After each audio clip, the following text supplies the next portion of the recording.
বিধায়ক বিজয় মালাকার কোথা থেকে এসেছেন, কোথাকার মানুষ তিনি?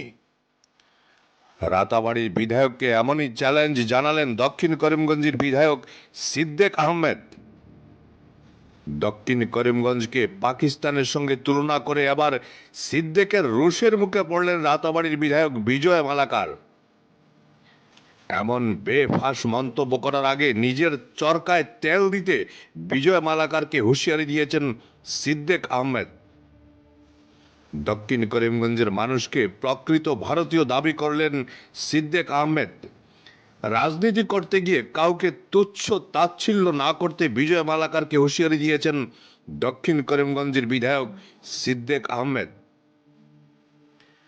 রোববার সনবিলে এক সভায় রাতাবাড়ির বিধায়ক বলেছিলেন, আগে ফাকুয়া গ্রামের মানুষ পাকিস্তানে ছিলেন, কারণ তারা দক্ষিণ করিমগঞ্জ বিধানসভা কেন্দ্রে অন্তর্ভুক্ত ছিলেন, কিন্তু সাম্প্রতিক সীমা পুনর্নির্ধারণের পর তারা বর্তমানে হিন্দুস্তানে রয়েছেন, কারণ এখন তারা পাথারকান্দি কেন্দ্রের ভোটার। বিধায়ক বিজয় মালাকারের এমন বেফাঁস মন্তব্য ঘিরে বিভিন্ন মহলে ব্যাপক প্রতিক্রিয়া দেখা দিয়েছে, সরব হয়েছে কংগ্রেসও। আর আজ বিধায়ক বিজয় মালাকারকে তীব্র আক্রমণ করলেন বিধায়ক সিদ্দেক আহমেদ। সিদ্দেক বিধায়ক বিজয় মালাকারকে বলেন, এমন বেফাঁস মন্তব্য করার আগে নিজের চরকায় তেল দিন। আপনি কোথা থেকে এসেছেন, কোথাকার মানুষ তিনি, আগে সেটা দেখুন, তারপর দক্ষিণ করিমগঞ্জের মানুষকে পাকিস্তানি বলবেন।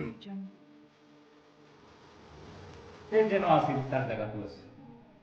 কোনো মানুষ এখান থেকে কেউ গেছে না, অরিজিনাল মানুষ এখানোর, এরা তো বাংলাদেশি হওয়ার কোনো প্রশ্ন উঠেন না। গতদিন আমি শুনছি যে রাতাবাড়ির এমএলএ একটা স্টেটমেন্ট দিয়েছেন যে দক্ষিণ করিমগঞ্জের মানুষ, মানে দক্ষিণ করিমগঞ্জ এখান পাকিস্তান, ঠাই নিজের খানাকে দেখো কর, ঠাই না খানোর কোন জায়গা। আর দক্ষিণ করিমগঞ্জ অরিজিনাল এখানোর মানুষ হইল কি অরিজিনাল ইন্ডিয়ান। গতিকে বেফাস কোনো মাতা কোনো অবস্থায় ঠিক নাই। আমরা যে যার যারে রাজনীতি করতাম পারি, করার গিয়ে আরেকজনকে হেয় প্রতিপন্ন করিয়া তুচ্ছ তাচ্ছিল্য করিয়া এই ধরনের মন্তব্য করা কোনো অবস্থায় ঠিক নাই। আজকে গত